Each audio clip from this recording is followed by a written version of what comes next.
はい、金坊主です。今回は雨キャンプでございます。土曜日、日曜日、基本的にキャンプ場って予約取りにくいと思うんですけれども、今回雨予報であったので、予約が取れることができました。なので、いつやったかな ?1 月行った以来ですか、2ヶ月ぶりぐらいに、大阪の能勢町にある森のテラスキャンプ場に行こうかなと思っております。結構ザーザー降りで降ってるんですけれども、夕方ぐらいには止んで朝までは止むそうなので、途中でいろいろ買い出ししてからキャンプ場に向かっていこうかなと思います。で、今回は子供、奥様皆さん実家に預けてソロキャンプでございます。で、京都からやと新名神行くか縦貫行って亀岡から行くかっていうところなんですけれども、ちょっと亀岡コースが道混んでたので、今回は新名神で川西まで行って降りるというコース。そのコースだとこの道のところですね、能勢町に行くときにこの分岐を右に行かないといけないので、ここをミスると左の方に行っちゃうと能勢町には行かないので、ここだけ注意していかないといけないですね。私はここをミスって一旦左ルートに行ってしまった過去があります。まっすぐ行けば、森のテラスの近くまでは行けますので、今回は森のテラスの近所の道が工事をしているというところやったので、この狭い道通ってくださいねとホームページにアナウンスがありました。3月末まで工事してると。本来はもう少しまっすぐ行ってぐーっと曲がったところでね、入っていってで森のテラスを左手に見ながら行くんですけれども、今回はこの離合しにくい道を行ってくれと。普段もこっちからも行けるんですけど、1台しか行けない。前から車来たらちょっと終わるので、またここぐーっとまっすぐ行くと、森のテラスが見えてくるので、こっちの方がショートカットなんですけれども、車の大きさとか交通量によってはかなり厳しい道になるかなというところですね。で、ここが森のテラスに行く唯一の道なんですけれども、ここも前から車が来たら結構大変ですというところで、森のテラスに到着しました。で、今回はですね、6番サイトを予約しております。12時過ぎぐらいに来ましたけれども、雨っていうのと、夕方ちょっと前ぐらいに止むんじゃないかなっていう予報もあったので、結構来てる人は少なかったですね。ただそもそもキャンセルがいっぱいあって、あちこち空きサイトがあるので、やっぱ雨の日の土曜日の森のテラスはおすすめかもしれないですね。で、全面砂利サイトなので、ちょっと水たまりはありますけれども、あんま気にしなくても大丈夫かなと思います。で、今回は、スノーピークの65周年のリビングシェル、ちょっとね、どこに建てようかなって悩みながらですけれども、前は人来るかな、どうやったかなって見ながら、開ける方向をですね、人ができるだけいない方向にしたいなと思ったので、それ見て、今回は斜め前ぐらいにガッと開けた状態で建てようかなというふうにしました。65周年には2人用のインナーがついてまして、一応2人用のテントみたいな感じにはなってるんですけれども、結構ね、テントの設営が簡単なので、はい、もうこれで立ち上がりましたから、ソロでも全然使っている人も多いのでいいんじゃないかなとは思います。雨キャンプ好きな人嫌いな人いますよね。僕は結構好きでして、人がいないっていうのと、外に出てねワイワイ騒ぐ人もいないから結構雨キャンプは好きです。で、びしょびしょに濡れても、ベランダであったり庭で干しゃええかなと思うんですけど、帰ってきてからのね洗濯物はめちゃくちゃ多いので、あとはテント濡らしたくないって人もいますから、そのあたり含めて好き嫌いはあるかなと思いますが、私は結構ね積極的に行きたい派ですね。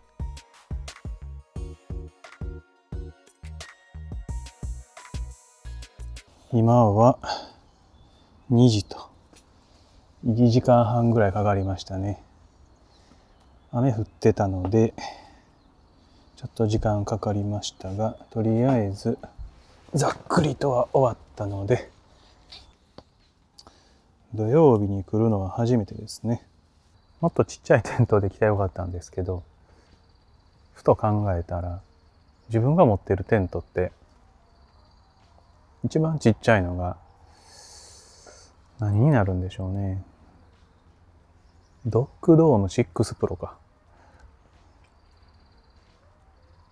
で、今日ちょっと後で試したいことがあったので、インナーが欲しくて、でも雨やから前室も欲しくて、でこいつになったという感じですね。もう雨降らんっぽいので、ちょっとラッキーと思いながらタープ張って下に、この前買ったノルテントのバーンワン PC をしたかったんですけど、全然来る気配がないのでちょっと飯食って、ちょっとこのインナーテントの中でね試したいことがあるので、ささっと飯を食います。寝床を作るには設営も楽で帰りも楽みたいなことを考えていこうと思って、まず銀マットを引くと。でこの銀マットは寒いから引くというよりは、この後この中にコットを引くので、このインナーテントにダメージが少なくなるようにで引くと。でさらにこういう専用のですね、足ガードちゃんみたいなのが、いやもうねめちゃくちゃでかいんでね、こいつ本来は嫌いなんですけど、よいしょこれね、こうやったらもう終わりというか、もうこれであとこうやってこれで一応終わりなんですよ。あとちょっと伸ばすだけっていうね。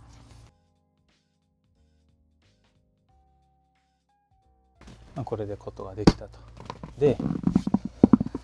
今回導入したのがこちらの、名前忘れたけどスノーピークのマット付きのシュラフ。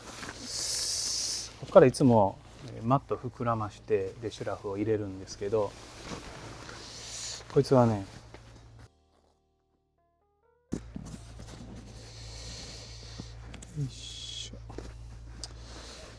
頭をねちょっとどっちにしようかは、あっちかな。頭あっち。はい終わりと。はい、これで終わりです。でこの下にこのマットがついてるんで、今回みたいによいしょコットあればこのマットで十分じゃねえかなと思ってですね、よいしょ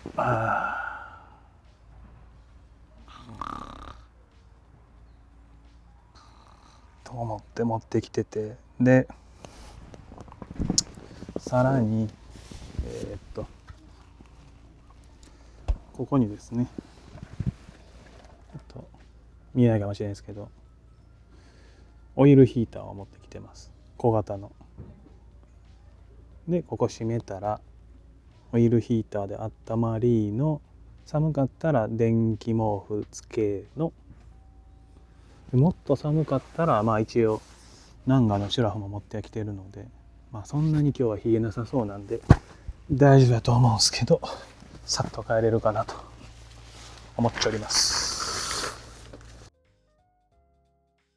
はい、設営完璧にできまして、今回はこの直路テーブルにタグードつけて、もう荷物は全部ここに置いちゃおうスタイルでパパッと帰れるようにしております。で、こまごました荷物もありますけれども、カッパ干したりとかしておりますね。結構ソロキャンプなので自由です。インナーテントは今回は2人用のやつがくっついてたんですけれども、先ほど動画でもやってたように、こんな感じで寝床を作っております。寒かったら下に電気毛布でも引こうかなと思ってますけど、今回はこちら、アイリスオーヤマの5000ぐらいで買ったオイルヒーターですね。ちっこいやつ持ってきたので、インナーテントの中、ぬくぬくになるだろうと思ってはおります。で、消費電力なんですけれども、森のテラスはね、600ワットまでいけるんですけど、だいたい400、見にくいです461と、500ワット以下で運用できるので、これプラス電気毛布やっても、ギリいけるかなというところです。で、雨予報を見てると、もう雨は降らなさそうですね。なので、焚き火の準備していこうかなと思います。ガイロープを使わないんですよ。結構ね、ガイロープを使う人脈があって、ね、ガイロープを燃やしてたんですよ。で、これはね、なんかこう高さいろいろとね、変えれるんですよ。なので、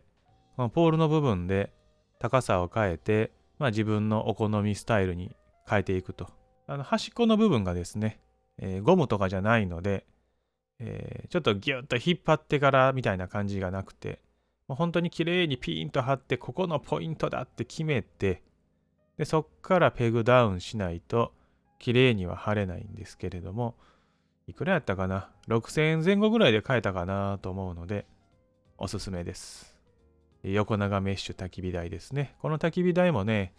毎回言ってますけれども、設営がめちゃくちゃ簡単なんですよね。置いて、広げて、で、この焚き火台のそのメッシュ部分を4箇所、カチャカチャカチャカチャするだけですね。で、横に長いので、市販の薪も使えますから、便利です。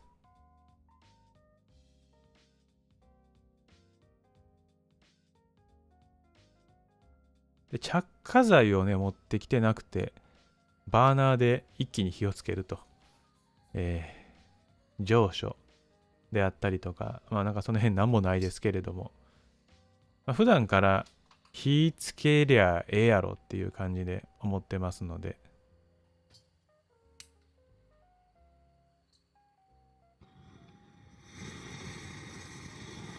いいですよ、これはね。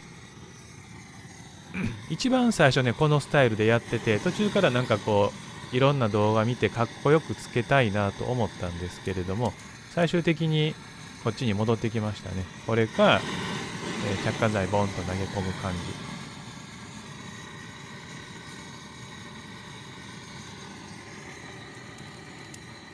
あと、焚き火をもしできなかったらって時に、今回これを持ってきておりました。パッとね、料理できますしね。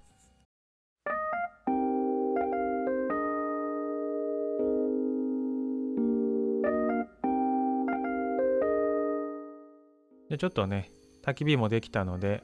お肉を焼いてこようと思うんですが、AO クーラーに入れてたんですけれども、だいたいね、いつもね、肉凍るんですよね、こんな感じで。すごいですね。保冷剤は強いなと思いますが、もともと凍ってたわけじゃないですよ。凍ってなかったやつが凍っちゃうと。なのでもうこのまま投げ込むスタイルですね。横長メッシュ焚き火台は五徳もあるので、スライド五徳。だから料理もね、結構できますし、横に長い分、2つぐらいやったらね、同時に料理できるんじゃないかなとは思っております。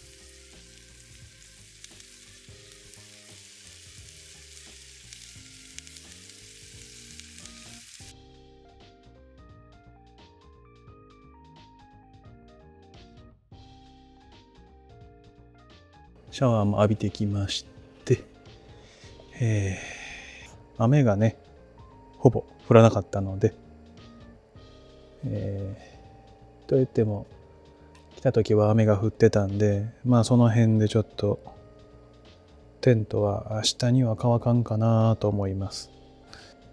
結構明るいでしょ。ライト1個だけなんですけど、クレイモアやったかなのライトをいつも使ってて、ソロでもファミリーでもこの下方向と横方向両方いけるんですけど、新しいライト予約したんですよね。スノーピークのなんかね、セレスってやつがあって、スノーピークのその2024のやつで予約をしたんですけど、下向きと上向き両方みたいな感じで、なんか下も明るくして上も明るくして、その照らしたやつでまた照らすみたいな。なんでめちゃめちゃ人気があるというふうに言ってはったので買いました。そういうライトがあるんで、また来たら使おうかなと思います。65周年のリビングシェルで、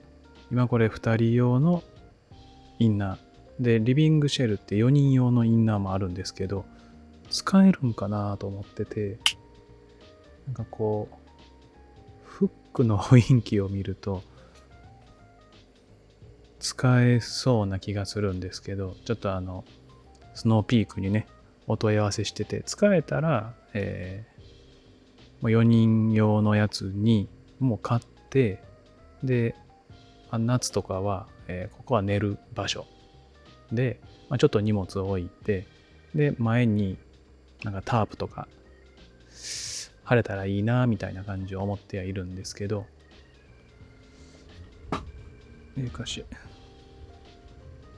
ちょっとね子供とかに電話しないといけないんで、ちょっと電話してきますんで、多分次のカットは朝かなと思います。おはようございます。朝になりまして、今ちょうど6時ですね。7時ぐらいから動こうかな、帰る準備していこうかなと思ってるので、それまでコーヒー飲んで朝ごはん食べてぼっとしとこうかなと思います。結構夜もねぐっすり寝れまして、10時消灯で10時半ぐらいの記憶はもうないので、バッチリ8時間ぐらい寝れましたね。夜中も雨も降らなかったのでいい感じでした。片付けって言っても、この直路テーブルを片付けてしまえば、あとはインナーテント片付けて終わりなので、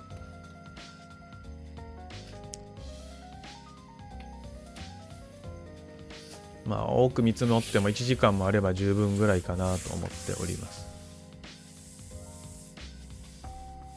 で今回ですね、このミトン忘れまして、暑いです、暑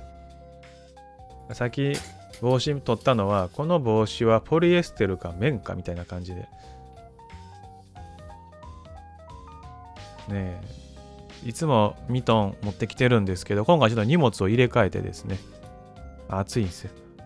いくら焚き火でいけるとしても暑いんですよ。ミトン、いまだにね、今これ動画の音声入れてますけれども、いまだにミトンがどこに直したかがわからないので、ちょっと次のキャンプまでにどうにかしないといけないなという、ちょっと焦ってはおりますが、朝ごはん皆さん結構どんなもん作ってるんでしょうね。結構料理してたりするかなと思うんですけれども、私はね、朝はもうね、基本料理は絶対しないスタイルですね。洗い物が増えちゃうっていうのもあるので、もうパンでいいやと。パン焼くとかね、ぐらいは奥さんがいたらしますけど、ソロの時はもうしないですね。お湯沸かしてかけて食えるスープタイプか、今回持ってきているようなパンみたいな感じで済ませることが多いです。片付けをしていきますが、中のものはね、もうあらかた中で片付けれるので、パシャパシャっと片付けて、で、リビングシェルをね、片付けていきますが、このテント、設営の時もね、あれでしたけど、ポール4本で設営できるので、非常に撤収も簡単にできます。ルーフシートも結構かけやすいように作られてますので、ソロでも全然苦労することなく設営撤収ができるかなと思います。撤収が早いテントはやっぱいいなと思って、特に家族と行くとき、雨降ってたら、家族車の中に避難するとかね、カッパ着せてその辺うろうろさせるとかあると思うんですけれども、どっちにしてもあんまり時間かかっちゃうと、特に子供はブーブーなっちゃいますんで。まあこれを今一人でやってますけど、奥さんいればね、ポールポンと渡して奥さんがポールパパってやってくれるので、まあ、もっと早くね、撤収できるかなと思いますし。で、この時まあ、軽くね、こういう形で2本ぐらいにしておいたら、2本ぐらいでね、立てておいたら、よりポールも傷みにくいかなというところでございます。でもうすぐ、電池が切れます。じゃあ帰ろうと思います。これで今、8時半か9時ぐらいやったかなと思うんですけれども、僕が来るのはいつもこういう時なんですよ。平日にしか来ないので、森のテラスは。いや、平日しか予約ができないので、森のテラスはというところですが、いいキャンプ場ですよね。まあ、いいキャンプ場だから、皆さん来てはって、雨でもまあ、予約も入っているんでしょうし、まあ、今回は忘れ物も何もせずに、すんなり帰れたので、自分としては100点満点をあげたいなと思います。で、まだ同じ週、日曜日で、その今週ですよね。息子とキャンプ行く予定なんですけれども、テントが乾くかどうかというところがちょっと問題としてあるので、乾いたらまた同じこのリビングシェルで行こうかなと思うんですけど、乾かなかったら別のテント。ただ、次のキャンプの日も雨っぽいので、濡れたまんま持って行っていいかなと思ってますが、もしよければチャンネル登録をしていただいて、チャンネル登録まではしないよって方も、また別の動画見たり、インスタとかフォローしてくれると嬉しいです。では、今回はここまで。ご清聴ありがとうございました。